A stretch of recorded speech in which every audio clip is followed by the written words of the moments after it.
Cześć, nazywam się Władek Labuda. Dokładnie 14 miesięcy temu wyruszyłem w podróż dookoła świata z zamysłem niewydania centa czy grosza na noclegi. Aktualnie znajduję się w Kostaryce i od opuszczenia Europy idzie po mojej myśli. W Kostaryce aktualnie zachodzi zmiana pogody z pory deszczowej na suchą, dlatego za moimi plecami może co jakiś czas przytrafić się niespodziewany wiaterek, no ale mam nadzieję, że nie przeszkodzi nam w tej krótkiej relacji z tego, co aktualnie dzieje się w mojej podróży. Poza tym chciałbym podziękować serdecznie portalowi Etnosystem za możliwość tego wywiadu. Kurczę, no było ich trochę, nie zawsze tak wszystko to pięknie wygląda jak na zdjęciach. Myślę, że najtrudniejszy etap podróży. Myślę, że jeden mogę wymienić, który był w Belize, jak przez cały dzień pływaliśmy na jednej z rzek z dopływu małej mieściny San Antonio Rio Hondo. I rzeczywiście praktycznie przez cały dzień byliśmy jeszcze z jedną osobą z Jose na połowie ryb w jednym z kanu. No i muszę przyznać szczerze, że czułem się atakowany z każdej strony, czy to przez komary, czy to wszelkiego tego typu muszki. Nie można było dotykać niczego, co było w wodzie, co mijaliśmy po drodze. Poza tym było chyba z 30 stopni Celsjusza. To była chyba moja druga noc w Belize, więc przestawiałem się cały czas na klimat panujący w tym kraju. No i rzeczywiście po kilku godzinach pływania po rzece byłem wykończony i pamiętam, że i pogryziony przez wszystkie chyba możliwe stworzenia, które spotkałem na mojej drodze, ale to mimo wszystko nie było aż tak doskwierające, żebym mógł powiedzieć, że nie mogę dalej kontynuować podróży. Miejsce, z którego trzeba było wyjeżdżać, a nie chciało się. Ogólnie podczas podróży dookoła świata, nieważne w jakim miejscu by się było, trzeba to miejsce opuścić, kierując się swoim celem.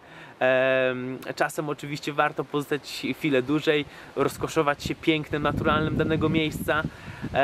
Jednym z takich miejsc, do których tak do końca nie chciałem opuszczać tak szybko. Pierwszy plan to był tydzień czy dwa pozostanie w tym miejscu. Mowa tu o Cover Hill Lodge. Jest to przepiękne miejsce, które można się dostać tylko i wyłącznie łodzią w Kanadzie.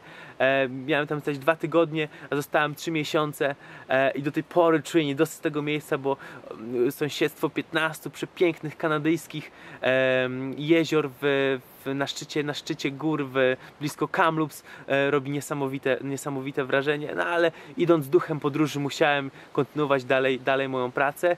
Jedno z miejsc, których też nie chciałem opuścić, a trzeba było, ale to bardziej już w trosce o swój organizm, był jeden z hotelów backpackerskich w Gwatemali, dokładnie w małym miasteczku Livingston. Byłem tam ponad miesiąc i powiem szczerze, że tak jak za bardzo nie chciałem opuszczać tego miejsca i pozostać tam jeszcze dłużej, tak już czułem, że po naprawdę grubej miesięcznej imprezie muszę odpocząć i podążać dalej swoją drogą, ale też czułem, że muszę, że z chęcią bym został, ale organizm dawał mi do zrozumienia: musisz odpocząć, a słowo daje było naprawdę nieziemsko. Każde nowe miejsce jest dla mnie, każde miejsce spotkane jest czymś zupełnie nowym dla mnie, czymś, gdzie mogę spotkać nowych ludzi, nowe zwyczaje, nowe obyczaje, nowe kultury i nowe możliwości. Po pewnym czasie staram się, żeby był to trochę jak mój dom, doszukuję się tego swojego domu, ale jest to niezmiernie ciężko i zawsze, kiedy przychodzi pora rozstania, nigdy to nie jest łatwe. Nigdy to nie jest łatwe. Najciekawsza osoba, którą spotkałem. Można powiedzieć, że każda z osób, które spotykam na swojej drodze, ma coś w sobie wyjątkowego. Spotykam bardziej sympatycznych, mniej sympatycznych ludzi. bardziej interesujących, wykonujący niesamowite projekty w swoim życiu, podążający za marzeniami, pracujący w korporacjach, czy nie robiący zupełnie nic, począwszy od pracy dla różnego rodzaju rządów, czy śpiących na ulicach.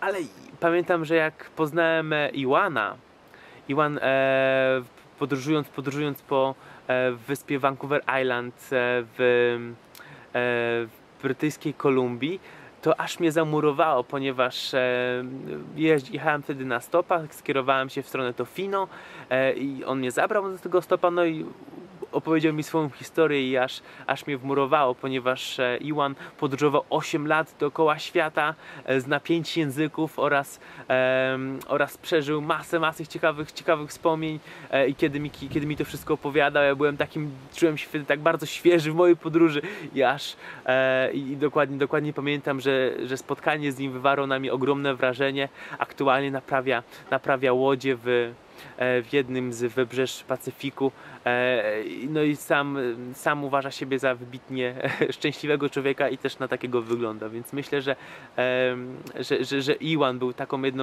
jedną z osób, która wywarła na mnie ogromne wrażenie. Poza tym wymieniałbym bardzo długo, musiałbym mieć bardzo długo osoby, które są interesujące, z którymi utrzymuję cały czas kontakt, które prowadzą niesamowity tryb życia, ale to myślę, że może następnym razem.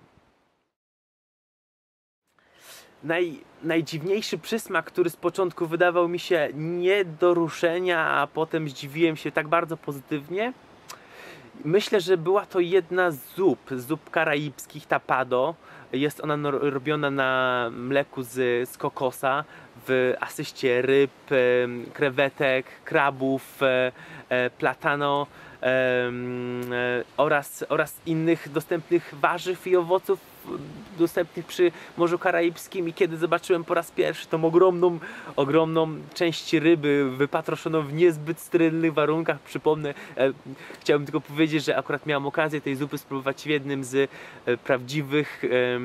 prawdziwych lokalnych tubylczych chat, tak zwana Rasta Mesa, gdzie razem wspólnie gotowaliśmy tę zupę i powiem szczerze, że z początku myślałem, że jest nie do ruszenia, ale potem pod wpływem cytryn oraz gotowania zupa nabrała tak cudownego smaku, tak cudowny zapach panował wtedy w kuchni, że jak tylko skosztowałem tej lekko słodkiej, ale przepysznej zupy właśnie z krewetkami, z krabami, z rybą oraz trochę innym rodzajem banana, nazywa się platanon, to myślałem, że po prostu że jem najlepszą zupę na świecie, chociaż i tak uważam, że moja mama gotuje najlepsze zupy świata, ale tapado naprawdę bardzo pozytywnie mnie zaskoczyło i polecam wszystkim zupę karaibską. Jakie plany na święta i Nowy Rok? No pewnie Nowy Rok jakaś drobna impreza, no ale ogólnie w święta zaplanowałem kilkastotych godzin na rozmowy z moją rodziną i z bliskimi, no ale ogólnie pracująco, ponieważ aktualnie opracowujemy książkę oraz film dokumentalny o sprawdzonych metodach podróżowania za darmo. Oraz pracujemy nad szkoleniem online właśnie jak można podróżować za darmo i również skorzystając z tej okazji chciałbym zaprosić wszystkich tutaj czytelników czy widzów portalu Etnosystem do tego szkolenia. Więcej informacji znajduje się właśnie teraz na ekranie, możecie kliknąć i zobaczyć, w jaki sposób można również podróżować za darmo i myślę, że tak spędzę święta. Jest to trochę inaczej niż zwykle, ponieważ mi się zawsze święta kojarzyły z puchem, śniegiem, z mroźną zimą. No w tym roku spędzam święta w Ameryce Centralnej. Tak jak widać, pogoda dopisuje, mimo lekkiego wiatru, ale mimo wszystko jest o wiele cieplej, dlatego będą one na pewno trochę wyjątkowe, poza domem, prawdziwym domem rodzinnym, no ale to już kolejny element. Dzięki serdeczne za uwagę. Zapraszam was również na na mojego fanpage'a oraz na stronę internetową, na którym można śledzić poczynania z mojej podróży oraz przeglądać zdjęcia, filmy, które produkujemy. Życzę Wam wesołych świąt, trzymajcie się ciepło, cześć!